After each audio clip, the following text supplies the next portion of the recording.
नमस्कार मेरे प्यारे साथियों, मैं डीपी आज एक नए वीडियो के साथ आप लोगों के सामने हूँ। 23 तारीख को एक घटना घटी। आप लोगों को वीडियो का फोटोग्राफ देख कर समझ में आ गया होगा और मुझे उम्मीद है कि आपको बहुत ज़्यादा इसमें इंटरेस्ट भी नहीं होगा, लेकिन चलिए एक बार फिर से कहानी को ताज़ा करते हैं कि 23 सितंबर सन 2023, 23 सितंबर 2023 सतना के पास एक जगह है जैतवारा। बहुत छोटी सी जगह है जैतवारा, छोटा सा स्टेशन है, टाउन है छोटा सा। वहाँ से एक बच्ची स्कूल जाने के लिए निकलती है। क्लास 8th की स्टूडेंट है वो वापस नहीं आती है शाम तक। उसकी माँ नहीं है, उसके पिताजी भी मानसिक रूप से थोड़े से कमज़ोर हैं। लड़की अक्सर अपने दादा या चाचा के यहाँ रहती है। क्लास 8th की बच्ची वो जाती तो है लेकिन वापस नहीं लौटती है। एक दिन के बाद में लगभग 25 सितंबर को जैतवारा में ही उसके मिसिंग की रिपोर्ट दर्ज कराई जाती है। वो बच्ची पहुंच जाती है किसी तरीके से उज्जैन ट्रेन से, और उज्जैन पहुंच करके अब क्या सोच करके वो गई थी क्या नहीं ये तो समझ के बाहर है। अभी तो बच्ची अपना पूरा बयान नहीं दे पा रही है। इंदौर रिफ़र की गई है, वहाँ खतरे से बाहर है उसकी हालत, अब ठीक है। तो वहाँ से कुछ ऑटो रिक्शा वालों को पकड़ा उसने, इधर उधर गई। अंत में एक ऑटो रिक्शा वाला,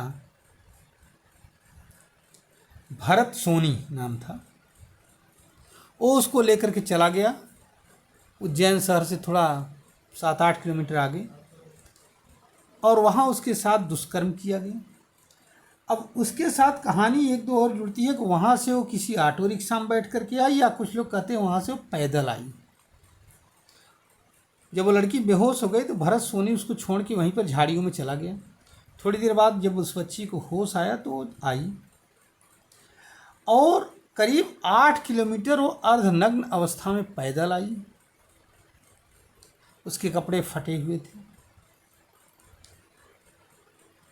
बहुत सारे लोगों से उसने सहायता मांगने की कोशिश किया, किसी ने कोई सहायता नहीं की। उल्टे लोगों ने उसको दुत्कार करके भगा दिया। कितने लोगों ने उसको पागल डिक्लेयर कर दिया।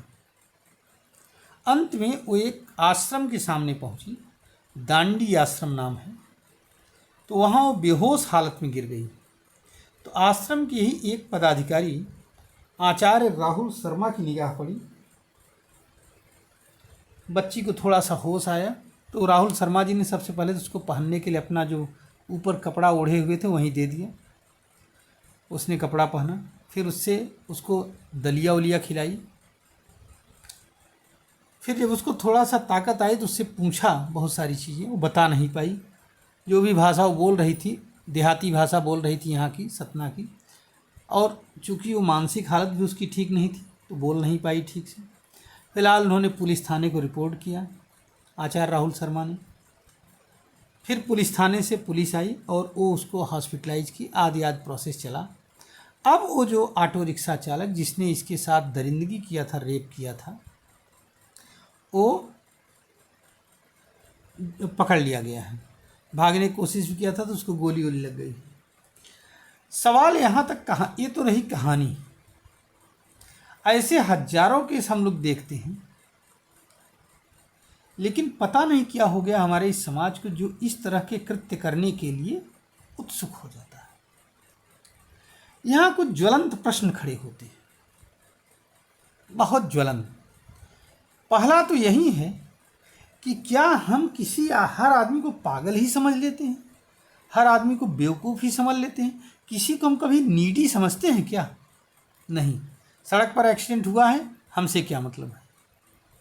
हमारे घर के सामने कोई भूखा नंगा आदमी चला जा रहा है, हमसे क्या मतलब है? किसी ने हेल्प के लिए खटकाया, भाग जाओ, कोई ज़रूरत नहीं है, मत परेशान हो, कौन पुलिस के चक्कर में पड़े, आदि बातें।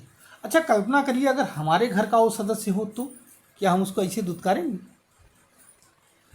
तो एक बात और है कि हमने जो वसुधैव कुटुंबकम की बात हमारे शास्त्रों में कही जाती है वो सिर्फ कही ही जाती है। हम किसी को अपना कुटुंब मानने को तैयार हो यार नहीं। बहुत कम लोग,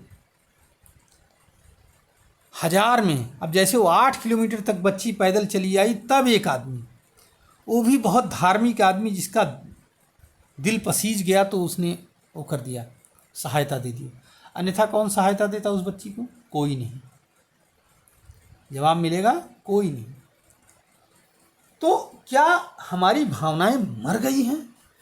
जितना एकाकी परिवार में रह रहे हैं, एकाकी परिवार ही तो होते हैं, छोटी छोटी कॉलोनियों में रह रहे हैं, तो क्या हमारी एकाकी परिवार में रहने की वजह से हमारी भावनाएं, संवेदनाएं मर गई हैं?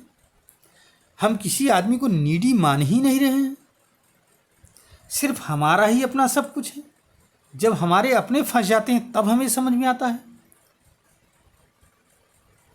ये इस समाज को अच्छी तरह से समझना पड़ेगा, पहली बात। दूसरी बात, हम लड़कियों को समझाते हैं, समझाएंगे, समझाइए, अच्छी बात है, लेकिन क्या कभी लड़कों को भी माँ बाप उतने ही कड़ाई से समझाता है? क्या किसी लड़के को भी उतनी ही कड़ाई से प्रताड़ित किया जाता है कि अगर तुमने किसी की तरफ निगाह उठाई तो आंखें तुम्हारी फोड़ दूंगी? माँ बाप कहता है ये चीज़, तुम्हारी खाल उधेड़ लूँगा मैं। जैसे हम अपनी लड़कियों को समझाते हैं कि अगर किसी की तरफ देखा तो तुम्हारी आंखें फोड़ दूंगा, वो बेचारी आंख नीचे की रहती। तो क्या हम किसी लड़के को समझाते हैं इस तरह से? उसको उसके संस्कारों के विषय में याद दिलाते हैं? क्यों नहीं दिलाते हैं? क्योंकि वो लड़का है, इसलिए। पता नहीं, समझ में नहीं आता। जब तक इन दोनों के बीच में बैलेंस नहीं होगा, हम जितना शिक्षित अपनी बालिकाओं को करें, उतना ही शिक्षित मॉरल, नैतिक दायित्वों के मामले में अपने बालकों को करें। हर परिवार में लड़के और लड़कियों दोनों को बराबर शिक्षा दी जानी चाहिए, तब ये कहीं नैतिकता डेवलप हो जाए। बहुत सारे परिवारों में तो बताया ही नहीं जाता, न लड़कियों को न लड़कों को, और लड़कियों को अगर बता भी दिया गया तो लड़कों को तो कतई नहीं। वो लड़के यूट्यूब में देख के सब चीज़ सीखते हैं, और जब यूट्यूब में देख के सीखेंगे तो यूट्यूबिया बन जाएंगे, वैसे करामात कर जाते हैं। अब कौन समझाएगा उनको? आखिरकार वो बच्ची भी अगर सतना स्टेशन से जैतवारा से भागी, जैतवारा एक बहुत छोटा सा स्टेशन है, सतना के पास एक जगह है, मैं जैतवारा स्टेशन से कई बार पास हुआ हूँ इसलिए मुझे मालूम है। छोटी सी मार्केट है, तो लखीमपुर का 1/10वां हिस्सा होगा बस जैतवारा, इससे ज़्यादा बड़ी नहीं। तो जैतवारा स्टेशन से वो लड़की कैसी ट्रेन पकड़ के चली गई? अब फिलहाल तो अभी बहुत सारी बातें खुलनी बाकी है। अभी बच्ची उस स्वस्थ हो जाए तब फिर ये परतें खुलेंगी। लेकिन ऐसा कुछ हुआ हमारे समाज में जो कि हमारे समाज को निश्चय ही यह घटना शर्मसार करने वाली है, और इसका सलूशन एक जगह से नहीं है, इसका सलूशन कई जगहों से। पहली बात तो हम मॉरलिटी सिखाएं अपने बच्चे को, माँ बाप का दायित्व है सिखाएं। लड़के लड़की दोनों को डिसिप्लिन रखें।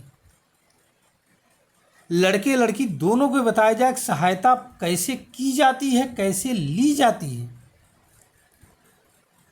नहीं तो वक्त पर सहायता नहीं मिल पाती है, बड़ा मुश्किल काम है। ये तो भगवान की विशेष कृपा रही को आश्रम के सामने गिर गई बच्ची, वो बच गई, नहीं तो शायद वो मर जाती, कोई उसकी सहायता भी नहीं करता। चलिए, अब मैं स्वयं ही अपने आप को शर्मसार महसूस कर रहा हूँ कि क्या हम इसी सोसाइटी के पार्ट हैं, क्या हम इसी समाज के पार्ट हैं। हो सकता है बहुत सारी गड़बड़ घटनाएं भी हो जाती हैं, लेकिन इसका मतलब यह है कि हम किसी नीडी को सहायता ही न दें कभी। खैर, ये तो वही बात है ना, बाबा भारती वाली कहानी, कि जिसके अंदर इतना जज्बा हो कि नहीं, घोड़ा ले जा रहे हो ले जाओ, लेकिन बताना मत किसी से कि मैंने बाबा भारती से छीन लिया है, नहीं तो लोग गरीबों पर विश्वास करना छोड़ देंगे। अगर आप लोगों ने कहानी पढ़ी होगी तो मालूम होगा बाबा भारती घोड़े की, कि डकैत जब ले लेता है बाबा भारती से घोड़े को, तो बाबा भारती यही कहते हैं कि कोई बात नहीं, तुम ले जाओ, आज से यह घोड़ा तुम्हारा हुआ, लेकिन किसी को बताना मत कि मैंने ऐसे घोड़ा बाबा से छीना था, नहीं तो लोग गरीबों के ऊपर विश्वास करना छोड़ देंगे, दीन दुखियों की सहायता नहीं करेंगे। इतना बड़ा जज्बा, यही चीज़ हमारे अंदर मरती चली जा रही है। इसको हमें जीवित रखनी है, बाबा भारती की इस जज्बे को, हर कण में, हर समाज के हर व्यक्ति में, तब ये समाज आगे बढ़ेगा। धन्यवाद, नमस्कार, जय हिंद, जय भारत। इस उम्मीद के साथ कि हमारे अंदर कुछ तो जागृति आएगी और हम अपने अंदर बदलाव लाएंगे, अपने समाज के लिए उठ खड़े होंगे 1 मिनट के अंदर। धन्यवाद।